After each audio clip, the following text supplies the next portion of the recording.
জীবন কিসের উপর নির্ভরশীল? ধনের ওপর, বৈভবের ওপর, নিঃশ্বাসের ওপর? না, এই জীবন নির্ভরশীল বিশ্বাসের ওপর। বিশ্বাস নিজের ওপর, বিশ্বাস আমাদের আপনজনের ওপর। কিন্তু যখন এই বিশ্বাস ভেঙে যায় তখন মানুষের মনও ভেঙে যায়, আর তারপর সে অন্য কিছু করতেই পারে না। তখন কি করা যেতে পারে? তিনটে কাজ আছে যা আপনি করতে পারে। প্রথম, ভালোবাসা। যাকে আপনি ভালোবাসেন, যারা আপনাকে ভালোবাসে, ভুল যারই হোক না কেন, তার কাছে ক্ষমা চাইতে কখনোই সংকোচ বোধ করবেন না। দ্বিতীয় হলো বিশ্বাস। যারা আপনাকে ভালোবাসেন, আপনাকে বিশ্বাস করেন, তাদের বিশ্বাস কখনো ভাঙবেন না। তৃতীয় হলো আশা। যারা আপনাকে ভালোবাসেন, আপনাকে বিশ্বাস করেন, তাদের আশা আপনার সাথে জড়িত। তাদের থেকে কখনো কিচ্ছু লুকোবেন না। এই তিনটে কাজ করুন আর এই জীবন সুপ্রসন্ন হয়ে বলবে, রাধা রাধা। মানুষের জীবনে দুই ধরনের আবেগ থাকে যা চিরকাল তার সাথে বসবাস করে। প্রথম, স্বপ্ন। দ্বিতীয়, অজুহাত। মানুষ হাজার হাজার স্বপ্ন দেখতে পারে। আমাকে এই কাজ করতে হবে, আমাকে ওখানে ঘুরতে যেতে হবে, আমায় জীবনে এই অসম্ভব কাজ বাস্তবায়িত করে দেখাতে হবে, আদি ইত্যাদি। এবার ঠিক যেমন স্বপ্ন দেখেন, সেইভাবে অজুহাতও খুঁজে নিয়ে আসেন। আমি এই স্বপ্ন পূরণ করতে পারলাম না, কারণ আমাকে কেউ সাহায্যই করল না, কারণ আমি দুর্বল হয়ে পড়েছিলাম, কারণ আমার কাছে সময়ই ছিল না, আদি ইত্যাদি। এবার সাফল্য এবং অসফলতার মাঝখানে এই ধরনের সংঘর্ষ হতে থাকে। সাফল্য তখন লাভ করা সম্ভব যখন আপনার স্বপ্ন আপনার অজুহাতের থেকে অনেক বড় হয়, আর অসফলতা তখন পাবেন যখন আপনার অজুহাত আপনার স্বপ্নের থেকে অনেক বড় হয়। আপনি যদি সাফল্য লাভ করতে চান, তাহলে চেষ্টা করতে থাকুন, পরিশ্রম করুন। যদি অসফল হন, তাহলে ভয়ভীত হওয়ার কোনো প্রয়োজন নেই। নিজের ভুল বুঝুন, তাকে শুধরে নিন, আবার চেষ্টা করুন। কিন্তু যদি নিজের জীবনে অজুহাত নিয়ে আসেন, তখন স্বপ্ন কখনো পূরণ হবে না। আসুন আমার সাথে ভালোবেসে বলুন, রাধা রাধা। মানুষ তার জীবনে শিক্ষা এবং প্রেম এই দুই লাভ করে তার মাতা, পিতা এবং গুরুর কাছ থেকে।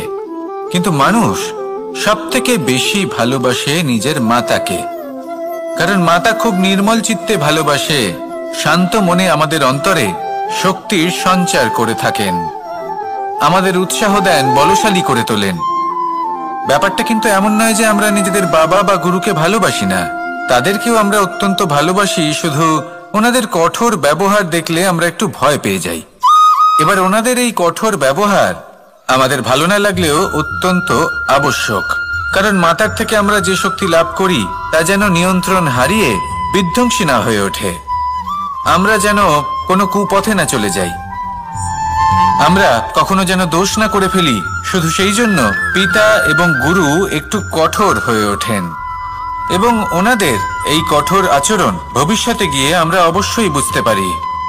জীবনে কিছু বছর আমরা এগিয়ে যাই আর তারপর আমরা বুঝতে পারি যে বাবা এবং গুরু আমাদের যথেষ্ট ভালোবাসতেন, কিন্তু ওনাদের ভালোবাসার বহিঃপ্রকাশ আলাদা।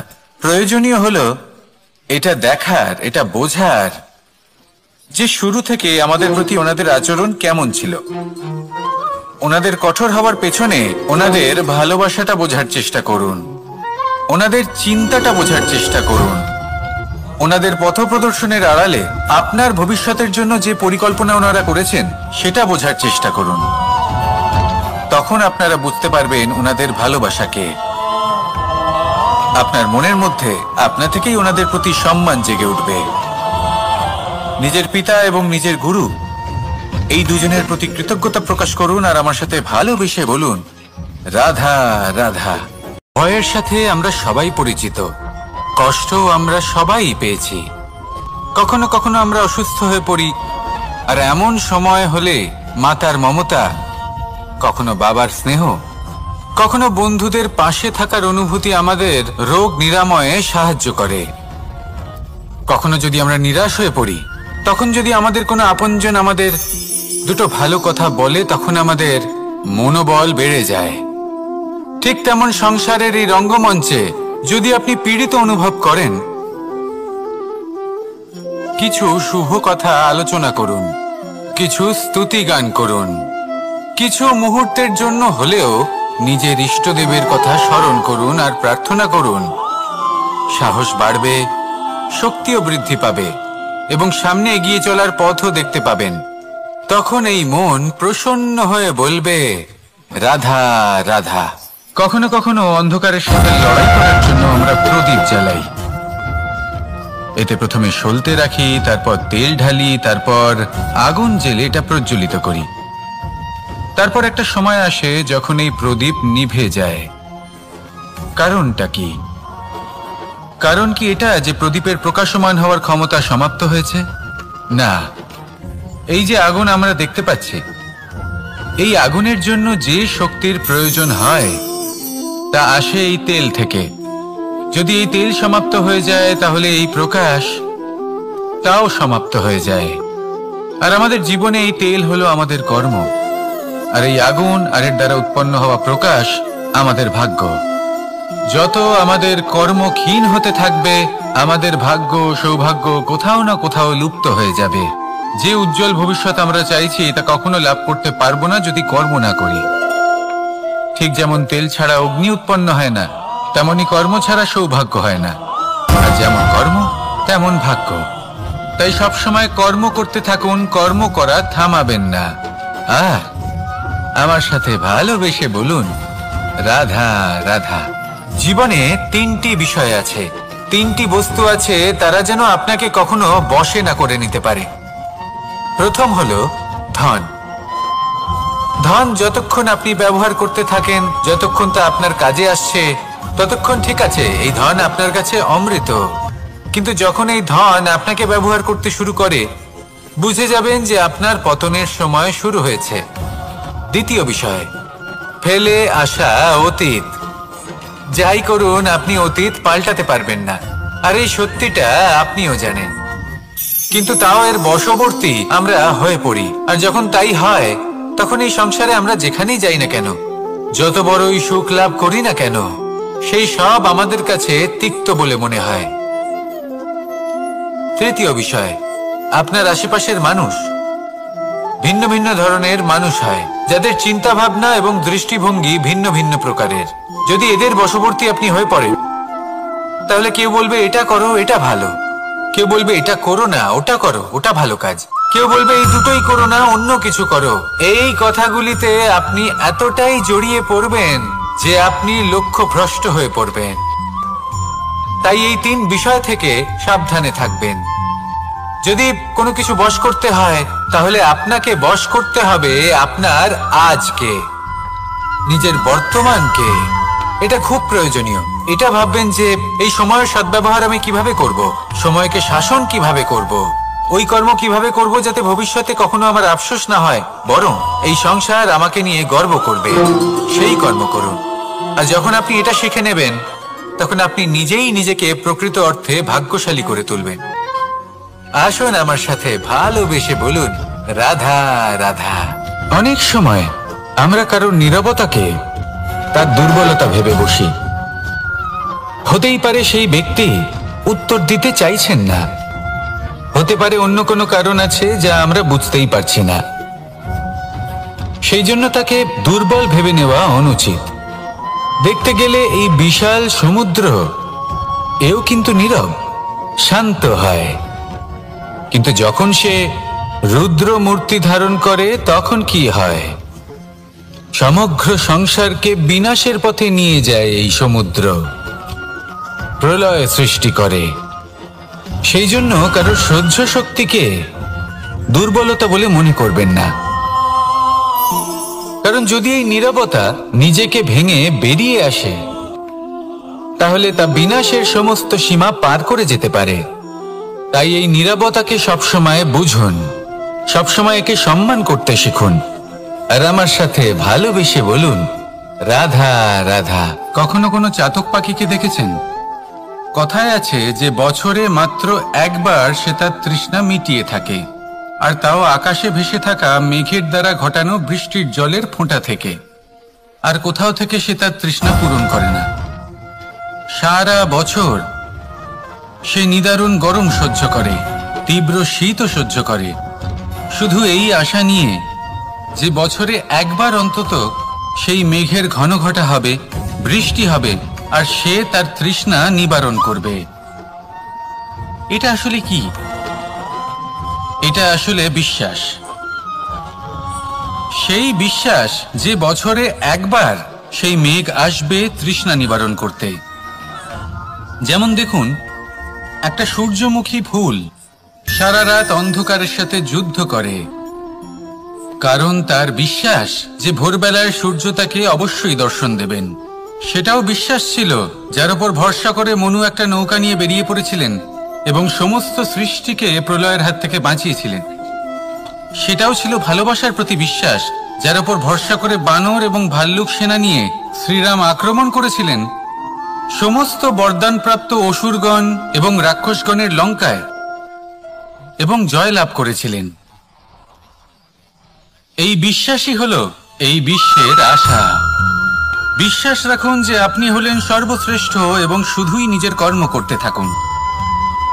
এই বিশ্বাসের আশাই আপনাকে প্রতি মুহূর্তে বল প্রদান করবে।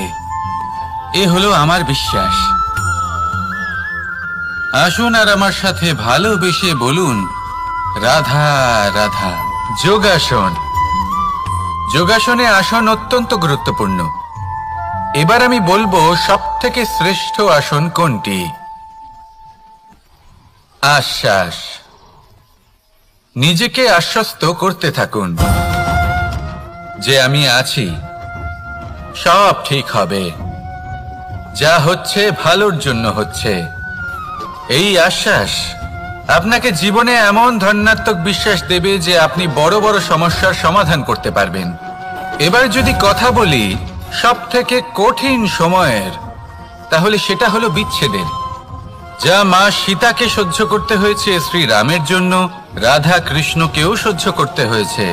যে ব্যক্তি বিচ্ছেদের সময় সঠিক পথে চলে এসেছে সে জীবনে অনেক শ্রেষ্ঠ স্থানে অবশ্যই পৌঁছতে পারবে। এবার যদি কথা বলি সবথেকে জরুরি এবং গুরুত্বপূর্ণ সময়ের, তাহলে সেটা হলো সংযোগ। সকলকে সাহায্য করতে থাকুন।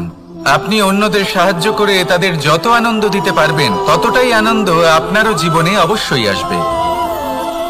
আসুন আর আমার সাথে ভালোবেসে বলুন, রাধা রাধা। সংসারে সকলে উঁচুতে উঠতে চায়, কেউ নত হতে চায় না। সবাই এটা মনে করে যে নত হওয়ার অর্থ হলো তাদের আত্মসম্মান এবং অহংবোধের বিরুদ্ধাচরণ করা।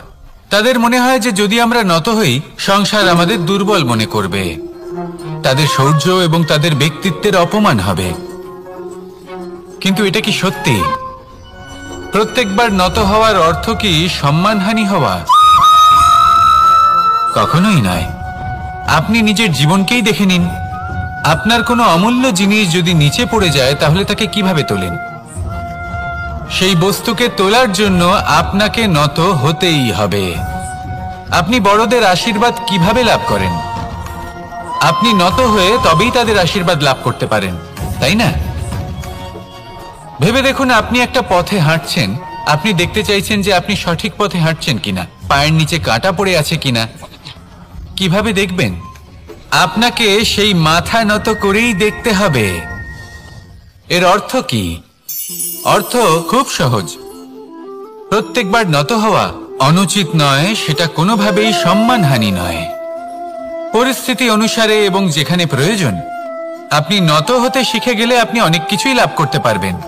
জ্ঞান, মান, গুণ, বিশ্বাস। সেই জন্য প্রয়োজন এবং পরিস্থিতি অনুসারে নত হতে শিখুন। এতে অনুচিত কিছুই নেই। আত্মসম্মান থাকা অত্যন্ত প্রয়োজনীয়, কিন্তু তা যেন কখনো অহংকারে পরিণত না হয়। এই বিষয়ে অবশ্যই নজর রাখবেন এবং আমার সাথে ভালোবেসে বলবেন, রাধা রাধা। আমাদের জীবনে অনেক ধরনের ব্যক্তি এসে থাকেন। কেউ কেউ আমাদের সাথে থেকে যান, কেউ আমাদের থেকে দূরে চলে যান। কেউ ভালো মানুষ হন, কেউ খারাপ মানুষ। কিন্তু আমরা সবসময় সেই সময়টাকে নিয়ে দুঃখ প্রকাশ করি যখন আমাদের জীবনে কোনো খারাপ ব্যক্তি প্রবেশ করেন। তারা আমাদের খারাপ অনুভূতি দেন, দুঃখ দেন, কষ্ট দেন। আমরা সবাই তাকে ভালো মন্দ কথা বলি। কিন্তু কেন? এমন বিভিন্ন ধরনের মানুষ, খারাপ মানুষ, ভালো মানুষ সবার জীবনেই আসেন এবং সকলকেই একটা অমূল্য শিক্ষা দান করে যান। এবার আপনি নিজেই ভেবে দেখুন, জীবনে যখন প্রথমবার আপনি আগুন স্পর্শ করেছিলেন তখন আপনি একটা শিক্ষা লাভ করেছিলেন যে আমাকে আগুনের থেকে একটু দূরে থাকতে হবে। তারপর আস্তে আস্তে আপনি শিখলেন যে কিভাবে এই আগুনকে নিয়ন্ত্রণে রাখতে হবে। তারপর আপনি শিখলেন যে কিভাবে নিজের জীবনে তাকে প্রয়োগ করতে হবে, তা সে অন্ধকারে প্রকাশ লাভ করার জন্য হোক বা খাবার বানানোর জন্য। সেইভাবেই কোনো খারাপ ব্যক্তি যখন আপনার জীবনে আসে কোনো শিক্ষা দিয়ে যান, তার প্রতি কৃতজ্ঞ থাকুন।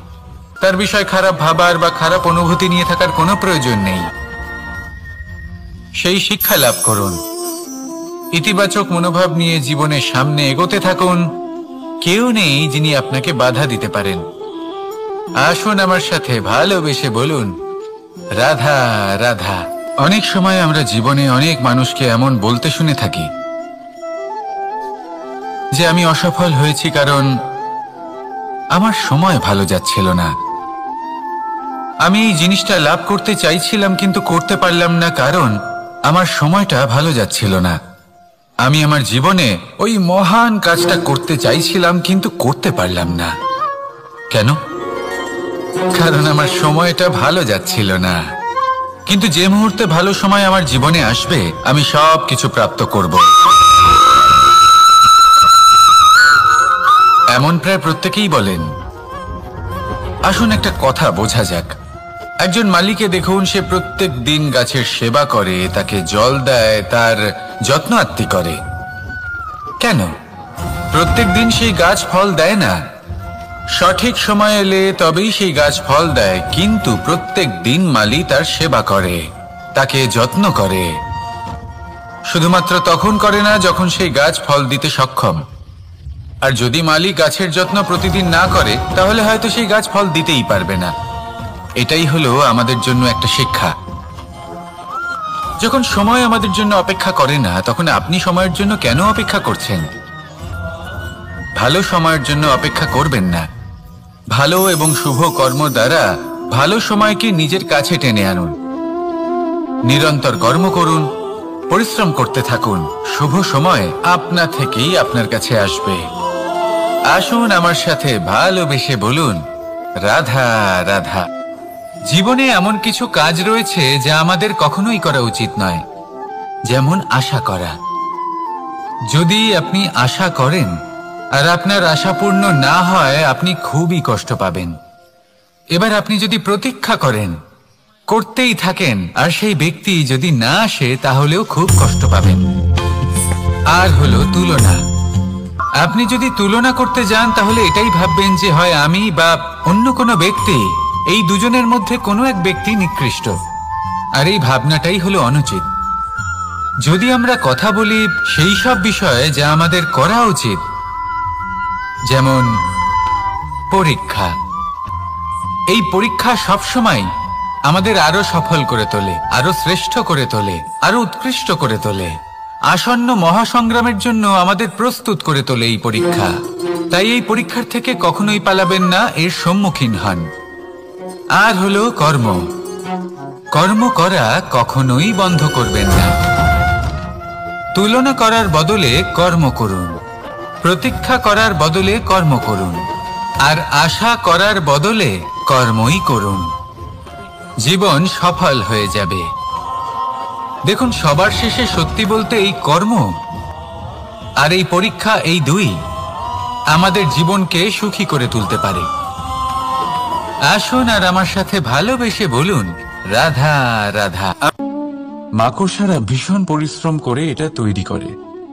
নিজের শরীরের রস দিয়ে এই জাল বনে। আপনি কি এটার উদ্দেশ্য জানেন? আসলে মাকড়সা এই জালে ছোট কীটপতঙ্গ ধরে তাদেরকে খাদ্যরূপে গ্রহণ করে। কিন্তু আপনি কি এই কথা জানেন যে একদিন মাকড়সা নিজেই নিজের জালে জড়িয়ে মৃত্যুবরণ করে থাকে। বলুন কি করেন আপনি এই জাল দেখতে পেলে? দেখতে পেলেই মুছে ফেলেন এর অস্তিত্ব, তাই না? তেমনি অন্যদিকে পাখির বাসা, পাখিরাও ভীষণ পরিশ্রম করে এটা তৈরি করে। কিন্তু যদি পাখি একদিন এটা ছেড়ে চলে যায়, তাহলেও লোকে এটা নষ্ট করে দেয় না। কারণটা কি? এর কারণ হলো এর নির্মাণ জীবন সঞ্চারের জন্য করা হয়েছিল, নষ্ট করার জন্য নয়। তাই মনে রাখবেন, জীবনে আপনার পরিশ্রম যতই বেশি হোক না কেন, যদি আপনার লক্ষ্য শুভ না হয়, তাহলে আপনারও বিনাশ নিশ্চিত। তাই সৃজন করতেই থাকুন আর মুগ্ধ হয়ে বলুন, রাধা রাধা।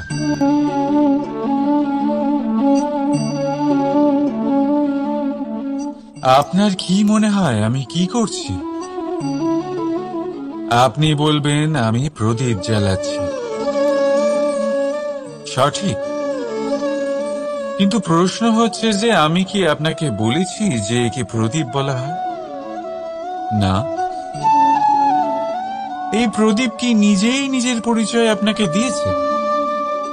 না। তাহলে আপনি কি করে জানলেন যে একে প্রদীপ বলা হয়? উত্তর হচ্ছে প্রকাশ, যে স্বয়ং জ্বলে অন্ধকারের মধ্যে সংসারকে পথ দেখায়, সেটাই প্রদীপ। যা নিরাশার মাঝে আশার আলো প্রদর্শন করে, সেটাই প্রদীপ।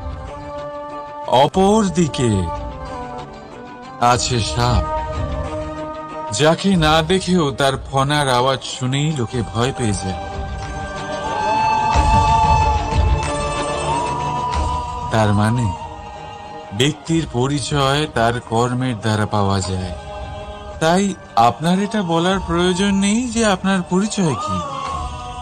এটা আপনার কর্মই নিশ্চিত করবে যে লোকে আপনাকে প্রদীপ ভেবে ভালোবাসবে নাকি সাপ ভেবে ভীত হয়ে থাকবে।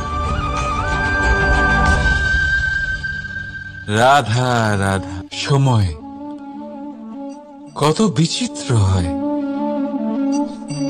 সময় আমাদের পক্ষে থাকলে আমরা নিজেদের রাজা মনে করে নিই,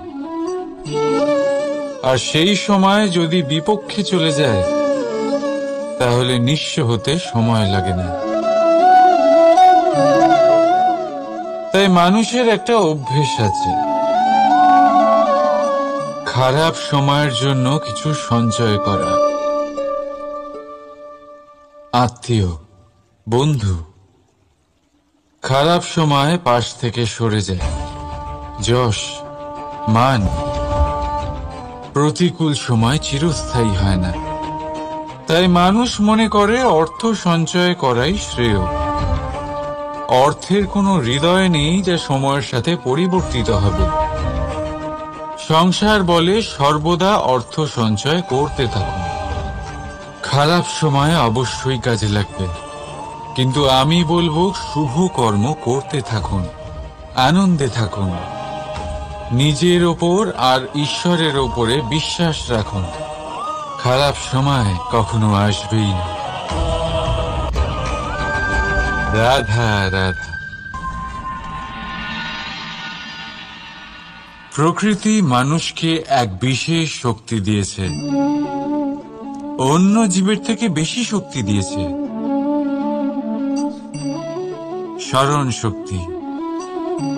এই শক্তি মানুষকে অন্য জীবের থেকে ভিন্ন করে,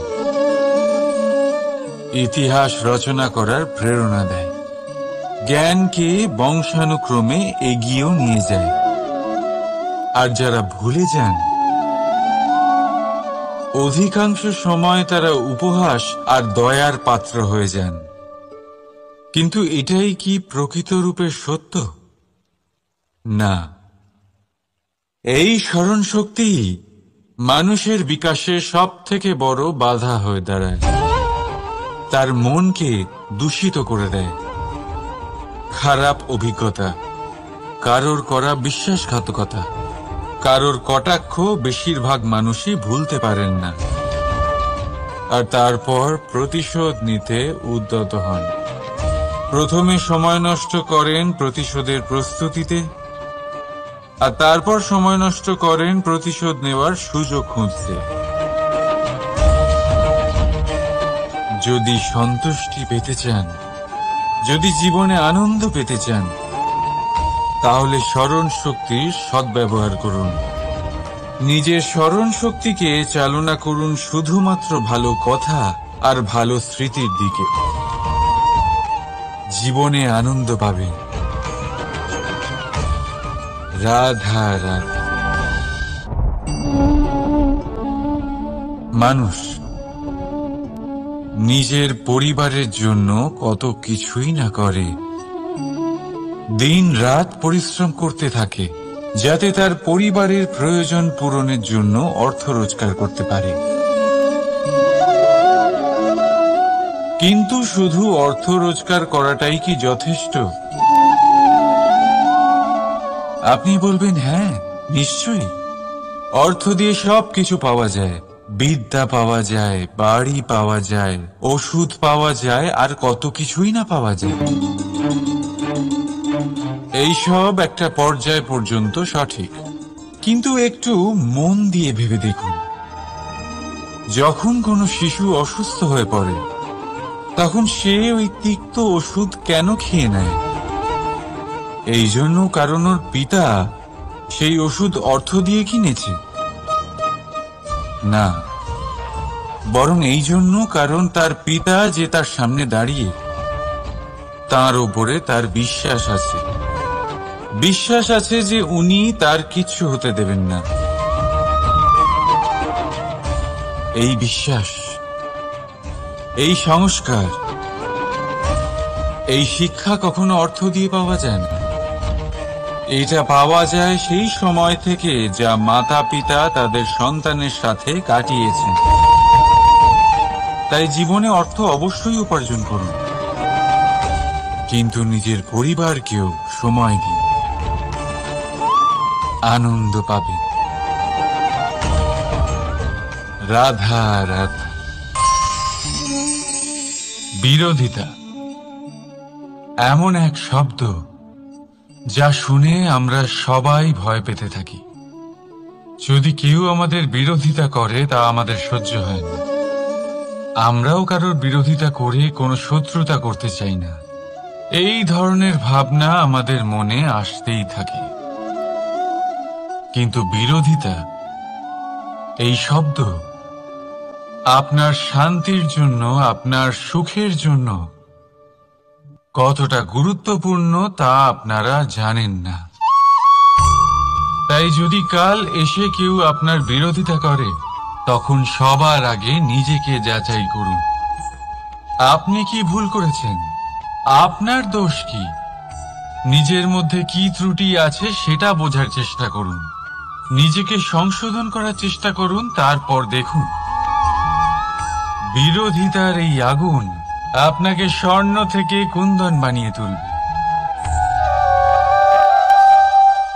বলা হয় এই সংসারে খারাপ বেড়েই চলেছে, কিন্তু তার কারণ এ নয় যে খারাপ মানুষ বেড়ে চলেছে। তার কারণ হলো যে ভালো মানুষ, যাদের ভালো চিন্তা, ভালো বিচারধারা আছে, তারা খারাপের বিরোধিতা করতে পারে না।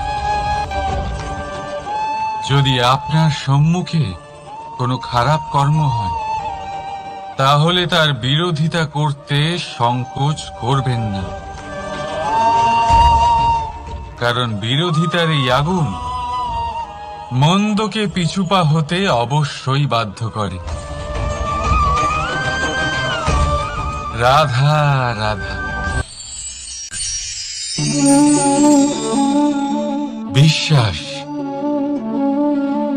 জীবনে বিশ্বাস কতটা গুরুত্বপূর্ণ। একজন স্ত্রী তার স্বামীর হাত ধরে যে কোনো জায়গায় যেতে পারেন, এর কারণ হলো বিশ্বাস। তার নিজের স্বামীর ওপরে বিশ্বাস আছে। যখন একজন মা তার ছোট বাচ্চাকে কোলে তুলে হাওয়ায় ওঠায়, তখন সেই বাচ্চা ভয়ভীত হয়ে যায় না। তার কারণ হলো বিশ্বাস। তার বিশ্বাস আছে যে তার মা তার কিচ্ছু হতে দেবে না। এক বৈদ্যের দেওয়া ঔষধ সন্তান কিছু না বুঝে শুনেই খেয়ে ফেলে। সেই বৈদ্যের জ্ঞানের বিষয়ে তার কোনো ধারণাই থাকে না, শুধু নিজের পিতার উপরে বিশ্বাস আছে যে তার পিতা তাকে খারাপ কিছুই দেবে না। যখন এই সংসারের প্রতিটা বন্ধন বিশ্বাসের উপরে দাঁড়িয়ে আছে, তাহলে কেন এই বিশ্বাসকে আমরা জীবনে আনতে পারি না? আপনি নিজেই দেখুন, এই বিশ্বাস নিজের জীবনে এনে দেখুন, সবকিছু আরো সুন্দর হয়ে যাবে। তাই ভালোবেসে বলুন, রাধা রাধা।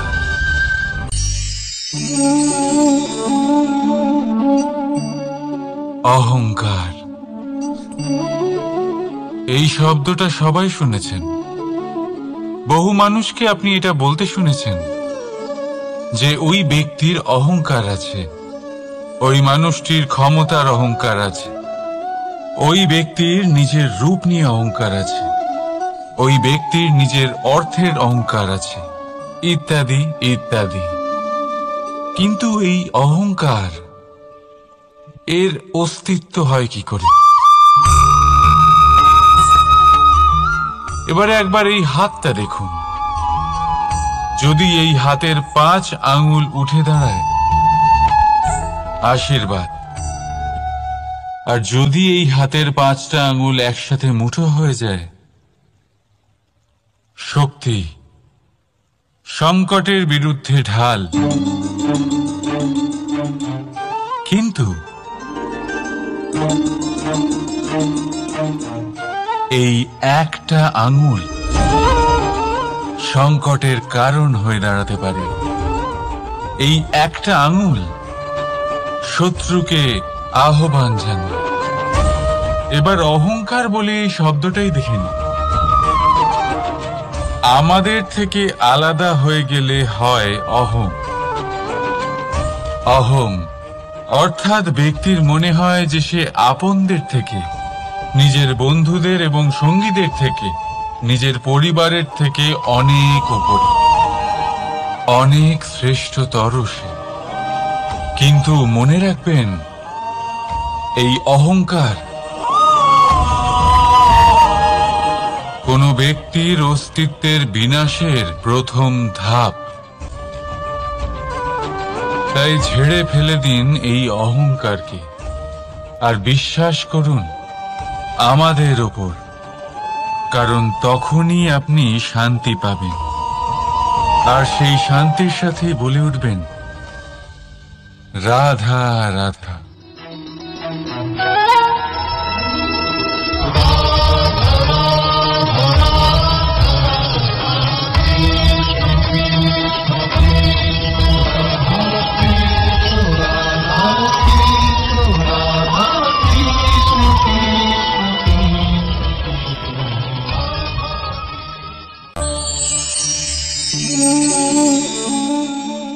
সাফল্য। যদি আপনাকে জীবনে সাফল্য পেতে হয়, তাহলে আপনি একাধিক মানুষ পাবেন যারা একাধিক উপায় বলবে আপনাকে সাফল্য পাওয়ার। দীর্ঘ সময় ধরে পরিশ্রম, চেষ্টা, নির্ধারণ, নিষ্ঠা এই বিষয়ে ভাষণ দিতে থাকবেন। একাধিক রকমের উদাহরণ আপনার সামনে তুলে ধরবেন।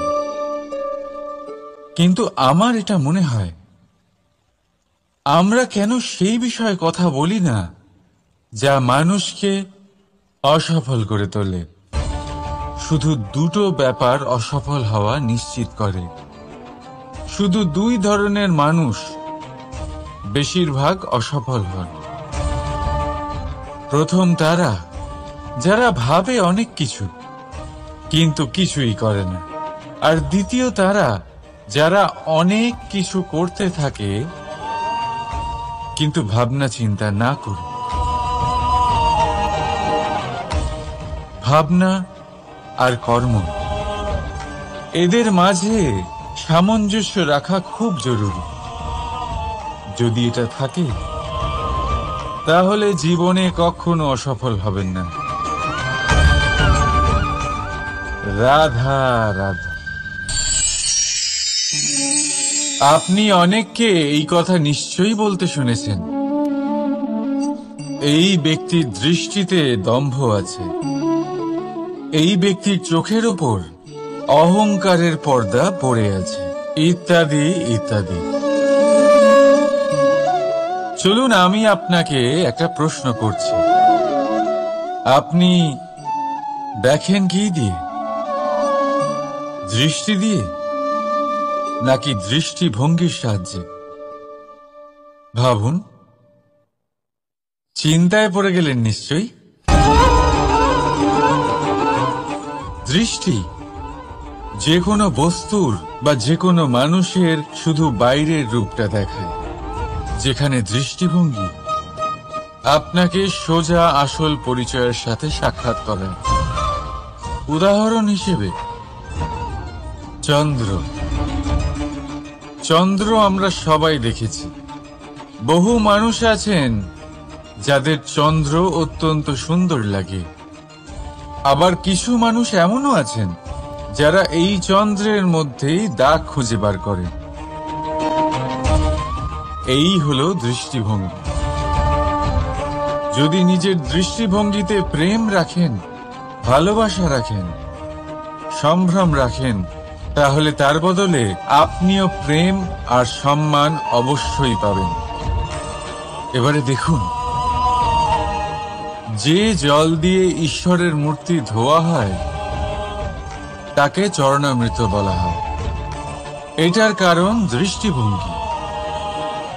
এখন আপনি পাথরকে ভগবান ভেবে পুজো করবেন নাকি ভগবানকে পাথর ভেবে পরিত্যাগ করবেন? সিদ্ধান্ত আপনার, কিন্তু এই সিদ্ধান্ত নির্ভর করে আপনার দৃষ্টিভঙ্গির ওপর। তাই নিজের দৃষ্টিভঙ্গি শুভ রাখুন, নিজের দৃষ্টিভঙ্গিতে ভালোবাসা রাখুন, আর আনন্দে বলুন রাধা রাধা। বড় বড় রাজমহলের বড় বড় ইমারতের চূড়া কত সুন্দর হয়, কিন্তু আপনি কি কখনো এই বিষয়ে ভেবেছেন যে এই সুন্দর চূড়ায় পৌঁছতে গেলে আপনাকে পৃথিবীতে পাপ ফেলতেই হবে? সেই সুন্দর চূড়ায় পৌঁছে দীপ্তি পাওয়ার জন্য আপনাকে একটা কঠিন পথ অবলম্বন করতেই হবে। যদি আপনি কোনো কঠিন পথে না গিয়ে এই পৃথিবীর সাহায্য ছাড়াই শুধু উচ্চতার দিকে অগ্রসর হতে থাকেন, তাহলে সর্বদা অসফল হবেন। সেই জন্য নিজের স্বপ্ন পূরণের এই যাত্রাতে নিজের পথ কখনোই হারাবেন না, নিজের পথ থেকে সরবেন না। যদি এমন করেন তাহলে তো আপনার স্বপ্ন পূরণ হবেই না, তার সাথে আপনি নিজের পথও হারাবেন। রাধা রাধা। কৌতুক অর্থাৎ হাসি, এটা জীবনে কতটা গুরুত্বপূর্ণ। আমরা সর্বদাই হাসতে চাই, আমরা সর্বদা অন্যের মুখে এই হাসি দেখতে চাই, কিন্তু এই কৌতুক অনেক প্রকারের হয়। আর এই কৌতুকের ভিত্তি কি, সেটাও খুব গুরুত্বপূর্ণ। কৌতুক কেবল তখনই পাবেন যখন তা শুদ্ধ মন থেকে আসবে। কৌতুক তখনই পাবেন যখন তার সামনের জনকেও হাসিয়ে তার কষ্ট হরণ করবে। এবারে যদি কৌতুক হিংসার থেকে বেরোয়, তখন তা কটাক্ষ হয়ে যায়, সামনের মানুষের মনে আঘাত করে। তারপরে সে তৈরি থাকে যে কখন আপনার উপরে আবার প্রহার করতে পারবে। তাই যদি হাস্য কাউকে ছোট করার জন্য হয়, তা হাস্য নয়, উপহাস হয়ে যায়। আর তা সামনের জনকে আনন্দ নয়, শুধু অপমান দেবে। আর অপমানিত ব্যক্তির মন তিক্ত হয়ে থাকে।